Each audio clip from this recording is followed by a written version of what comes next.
नमस्कार, प्रणाम, आदाब। कोविड-19 के प्रादुर्भाव की वजह से विद्यार्थी आज शाला में प्रत्यक्ष अध्ययन अनुभव से वंचित हैं, किंतु बृहन मुंबई महानगर पालिका शिक्षण विभाग ने इसमें एक महत्वपूर्ण योगदान दिया है कि कोई भी विद्यार्थी उसका यह वर्ष शिक्षा से वंचित न रहे, और इसलिए यह विभाग आपके लिए लेकर आया है विविध विषयों से संबंधित कुछ वीडियोस। और मैं Shrimati Purnima Pande Dasturwadi virtual class studio Dadar से आपके समक्ष उपस्थित हूँ आज एक रोचक विषय लेकर। वर्क फ्रॉम होम श्रृंखला के अंतर्गत मैं पूर्णिमा पांडे कक्षा 10वीं के इतिहास और राजनीति विज्ञान विषय के सत्र में आप सभी को सादर आमंत्रित करती हूँ। हमारा आज का विषय है राजनीति विज्ञान। राजनीति विज्ञान हम सबके जीवन से जुड़ा हुआ विषय। अब आप सोचोगे कि हम सबके जीवन से यह विषय कैसे जुड़ा हुआ है, तो बच्चों जरा विचार करो। अपने आसपास राशन की दुकान, अस्पताल, हेल्थ सेंटर, पानी डिपार्टमेंट, बिजली डिपार्टमेंट, पानी का बिल, बिजली का बिल, हमारे नगर सेवक, बहुत सारे ये मुद्दे ऐसे हैं जो सीधे सीधे राजनीति विज्ञान से जुड़ते हैं। तो हुए ना ये हम सब से जुड़े हुए विषय। और हमारा पाठ है संविधान की प्रगति। इस पाठ को पढ़ने के बाद आप सभी यह बताने में समर्थ रहोगे कि संविधान के कारण हमारा भारतीय लोकतंत्र सशक्त हुआ है, और दूसरी बात कि संविधान की प्रगति सामाजिक परिवर्तन की दिशा में हो रही है। ऐसी बातों को आप स्पष्ट रूप से बता सकोगे। कक्षा 6ठी से लेकर कक्षा 8वीं तक हम राजनीति विज्ञान को नागरिक शास्त्र के रूप में पढ़ते हैं, और हमने कक्षा 6ठी में स्थानीय शासन संस्थाओं के बारे में जानकारी प्राप्त की है। कक्षा 7वीं के नागरिक शास्त्र में हमने संविधान और संविधान में निहित मूल्यों के बारे में जानकारी प्राप्त की है। कक्षा 8वीं में हमने केंद्रीय शासन प्रणाली और राज्य शासन प्रणाली के बारे में विस्तार से चर्चा की है। कक्षा 9वीं में हमने भारत के अंतरराष्ट्रीय संबंधों की व्याख्या की है, उसकी विस्तृत समीक्षा की है।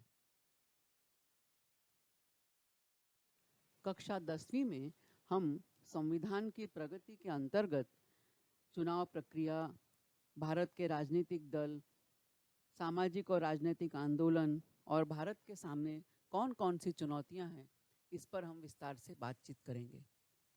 भारतीय संविधान ने भारत को पंथनिरपेक्ष, लोकतांत्रिक और गणराज्य बनाने का उद्देश्य रखा है। संविधान बनाने के लिए विभिन्न समितियों का गठन किया गया था, और इन विभिन्न समितियों द्वारा दिए गए मसौदे का सूक्ष्मता से अध्ययन किया डॉक्टर बाबा साहब आम्बेडकर और उनके साथियों ने, और उसके बाद उन्होंने संविधान को अंतिम प्रारूप दिया था। और इस अंतिम प्रारूप को 26 नवंबर 1949 को राष्ट्र को समर्पित किया गया। 26 जनवरी 1950 से भारतीय संविधान के अनुसार शासन चलाना प्रारंभ हुआ। संविधान के आधार पर जिस प्रकार की शासन व्यवस्था रही, उसके द्वारा भारतीय लोकतंत्र का प्रारूप व्यापक होने के साथ साथ मजबूत भी हुआ।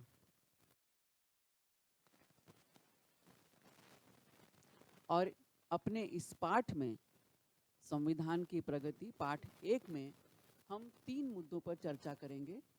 एक मुद्दा है लोकतंत्र, दूसरा है सामाजिक न्याय और समता, और तीसरा मुद्दा है न्याय व्यवस्था। आज इस में हम केवल लोकतंत्र और उसके विभिन्न पहलुओं पर चर्चा करेंगे।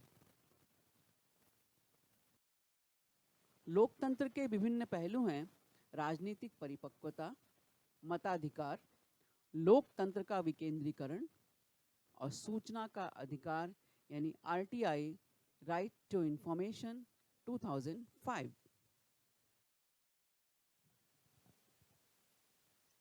लोकतंत्र में केवल लोकतांत्रिक शासन प्रणाली की संरचना ही महत्वपूर्ण नहीं होती, बल्कि उस संरचना के आधार पर प्रत्यक्ष रूप में व्यवहार किस तरह से हो रहा है।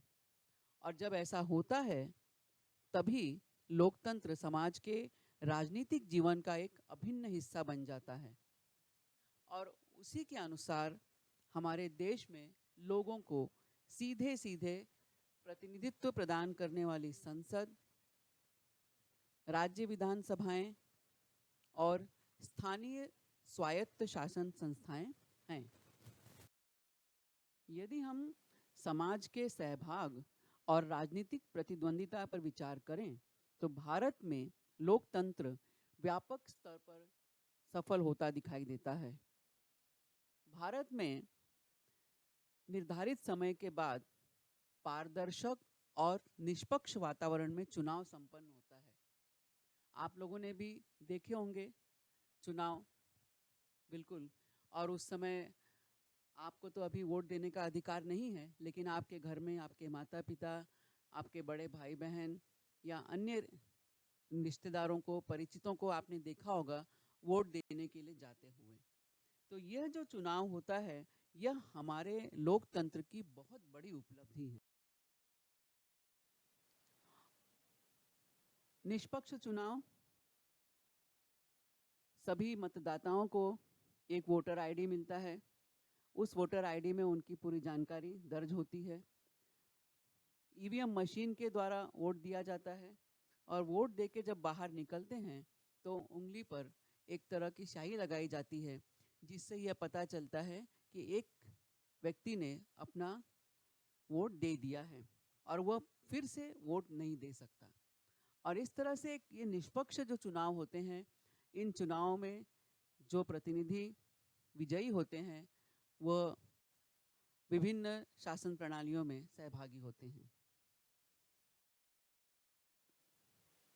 और ये जो चुनाव बार बार होते हैं, बार बार मतलब हर निर्धारित समय पर जो चुनाव होते हैं, उनके द्वारा हमारे मतदाता भी जो हैं अब जागरूक हो गए हैं। और सार्वजनिक समस्याओं का विकल्प क्या है, इन समस्याओं के विकल्प पर सोच विचार करने के बाद अब मतदाताओं को महसूस होने लगा है कि मतदान करना बहुत ज़रूरी है। अधिक से अधिक संख्या में यदि हम मतदान करते हैं तो हम अच्छे प्रतिनिधियों का चुनाव कर सकते हैं। और इस तरह से हम देखते हैं कि मतदाताओं की मानसिकता में बदलाव हुआ है और अब मतदान का प्रतिशत भी दिन ब दिन बढ़ता जा रहा है। हम देख रहे हैं कि किस तरह से अधिक मात्रा में लोग अपने पहचान पत्र के साथ, अपने आधार कार्ड के साथ, ड्राइविंग लाइसेंस या वोटर आईडी या अन्य जो आधार, उनको जो पहचान के लिए आधार दिए गए हैं, वो सारे पेपर्स लेकर मतदान के लिए लाइन में खड़े हुए आप देख रहे हैं। और इस तरह का नज़ारा आपने अपने जीवन में भी देखा ही होगा, क्योंकि अभी पिछले चुनाव 2019 में ही हुए हैं, तो आपने ज़रूर देखा होगा ये सब दृश्य।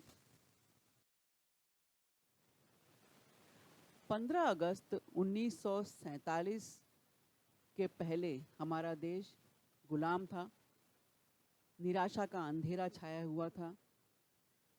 15 अगस्त 1947 को निराशा का यह अंधेरा छटा, ब्रिटिश सत्ता का परिचायक यूनियन जैक हटा और भारतीय तिरंगा बड़े शान से हमारे देश के स्वतंत्र आकाश में लहराया और हमारे देश के क्षितिज पर उम्मीदों की सुनहरी किरणें छा गईं। हम बात कर रहे हैं लोकतंत्र के बहुत ही महत्वपूर्ण मुद्दे मताधिकार के बारे में। बच्चों, आपको ये जानकर बहुत आश्चर्य होगा कि वर्तमान संविधान लागू होने के पूर्व, यानी हमारे देश की आज़ादी से पहले, भारत में केवल 13% जनता को मताधिकार प्राप्त था और इसके साथ साथ कई शर्तें भी थी कि संपन्न लोग ही चुनाव में अपना वोट दे सकते हैं और ऐसी बहुत सारी शर्तें थी।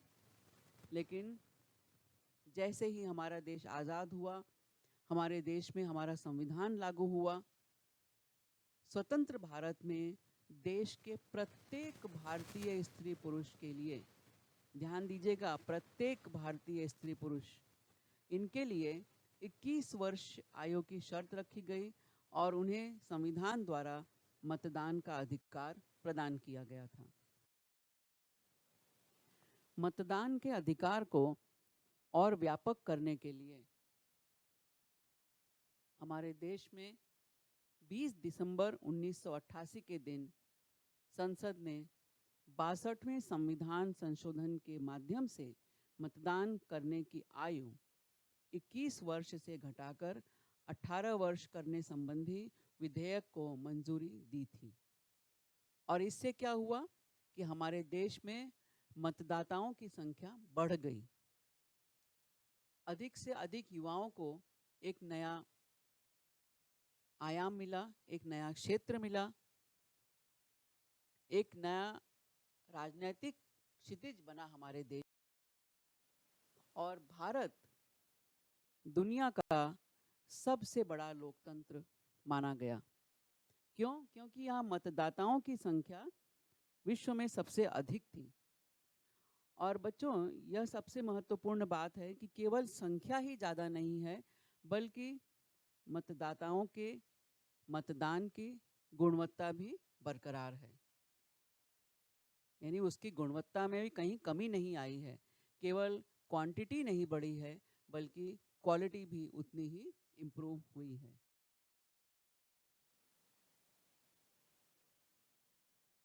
विश्व में सबसे अधिक मतदाताओं की संख्या केवल भारत में पाई जाती है और उसका कारण है कि हमने 18 वर्ष की आयु से हम यहाँ पर मतदान का अधिकार देते हैं। तो यह जो परिवर्तन हुआ, यह केवल संख्यात्मक नहीं बल्कि गुणात्मक भी हुआ। हर मतदाता अपने मत की कीमत पहचानता है। कीमत मतलब उसका महत्व पहचानता है, महत्व को जानता है, समझता है। अब इसके बाद अगला एक मुद्दा है लोकतंत्र का विकेंद्रीकरण। बहुत ही महत्वपूर्ण मुद्दा है बच्चों। सत्ता का विकेंद्रीकरण लोकतंत्र का मौलिक घटक है। बहुत बड़े बड़े शब्द हैं और सबसे बड़ा शब्द तो है विकेंद्रीकरण। अब आप सोच रहे होंगे कि विकेंद्रीकरण भला क्या है? तो विकेंद्रीकरण का अर्थ होता है केंद्र से हटाना, शक्ति को केंद्रीय स्थान से हटाकर पुनः विभाजित करना। यानी पावर को एक ही जगह पर हमें इकट्ठा होने नहीं देना है। अब यदि हम राजनीतिक परिप्रेक्ष्य में इसको देखें तो इसका अर्थ क्या होता है? इसका अर्थ होता है कि स्थानीय स्तर की शासन संस्थाओं को पर्याप्त अधिकार प्रदान करना और उनके द्वारा वास्तविक लोकतंत्र को प्रत्यक्ष रूप देना। और इसका फायदा क्या होता है? इसका लाभ ये होता है कि सत्ता के दुरुपयोग को रोका जा सकता है, सामान्य जनता को भी सत्ता में सहभागी होने का अवसर मिलता है। स्वतंत्र भारत में तो लोकतांत्रिक विकेंद्रीकरण के लिए कई प्रयत्न किए गए। हमारा देश हमेशा से एक जागरूक देश रहा है और इसमें सबसे बड़ा प्रयत्न हुआ 73 और 74वें संविधान संशोधन में। इस संशोधन में स्थानीय शासन संस्थाओं को संविधान की स्वीकृति तो मिली ही, इसके साथ साथ उनके अधिकारों में और वृद्धि भी। हमारे देश का संविधान जब बना तो उसने स्त्री और पुरुष दोनों को समान अधिकार दिए गए, उनकी समानता की बातें हुई। भारतीय राजनीति में भी भारत की महिलाएं अधिक से अधिक भाग लें और अपना स्थान बनाएं, इसके लिए सत्ता में महिलाओं के सहभाग के लिए कुछ स्थान, सत्ता में महिलाओं का सहभाग बढ़ाने हेतु उनके लिए कुछ स्थान आरक्षित रखे गए। दुर्बल समाज वर्ग सत्ता में सहभागी हो सकें, इस उद्देश्य से उनके लिए भी कुछ स्थान आरक्षित रखे गए। राज्य निर्वाचन आयोग का गठन किया गया ताकि स्थानीय शासन संस्थाओं को संविधान की स्वीकृति मिल सके। संविधान में 11 एवं 12 इन दो नए परिशिष्टों का समावेश किया गया, जिनके कारण स्थानीय शासन संस्थाओं को स्वीकृति मिली।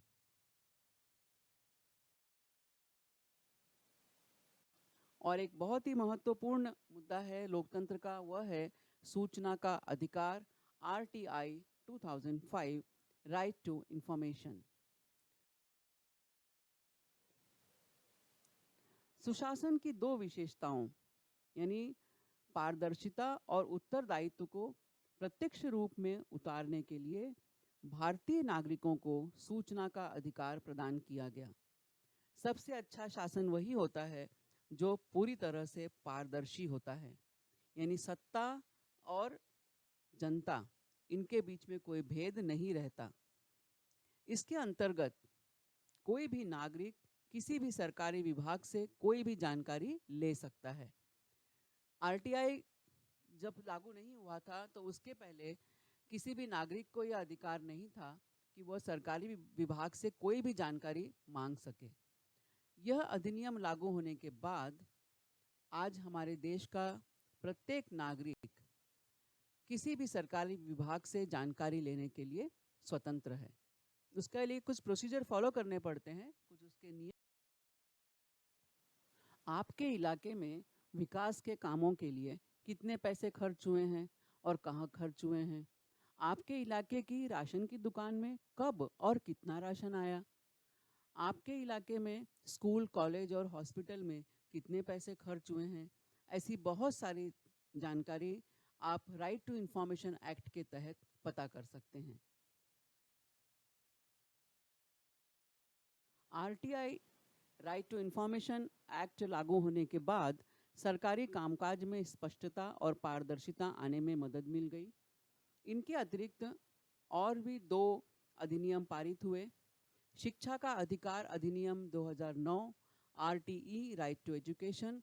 आपने अपनी शालाओं में देखा होगा, सब तरफ शिक्षा का अधिकार, सब पढ़ें सब बढ़ें, और जिसके अंतर्गत 6 वर्ष से लेकर 14 वर्ष तक के सभी बच्चों को मुफ्त और अनिवार्य शिक्षा का अधिकार मिलता है। और दूसरा है राष्ट्रीय खाद्य सुरक्षा अधिनियम, यह 2013 में लागू हुआ। इसके अंतर्गत भारत के ग्रामीण क्षेत्रों में लगभग 75% और शहरी क्षेत्रों में 50% तक सब्सिडी वाला खाद्यान्न उपलब्ध कराने की जिम्मेदारी सरकार की है, प्रशासन की है।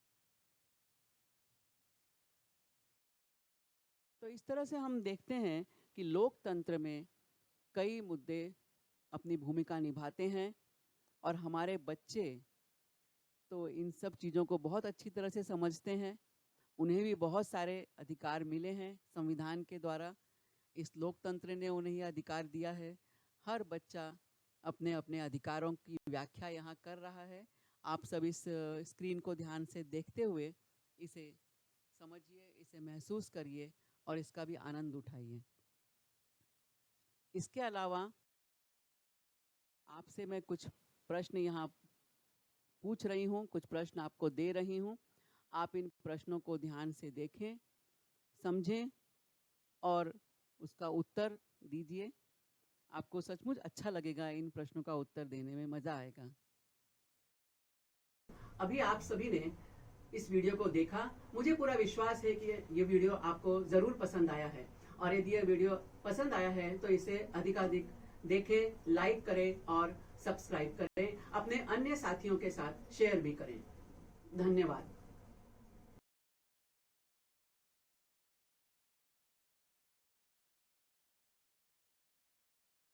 तो मेरे प्यारे बच्चों और शिक्षक साथियों, आपको यह वीडियो कैसा लगा? आपके सुझाव कमेंट बॉक्स में अवश्य दीजिए।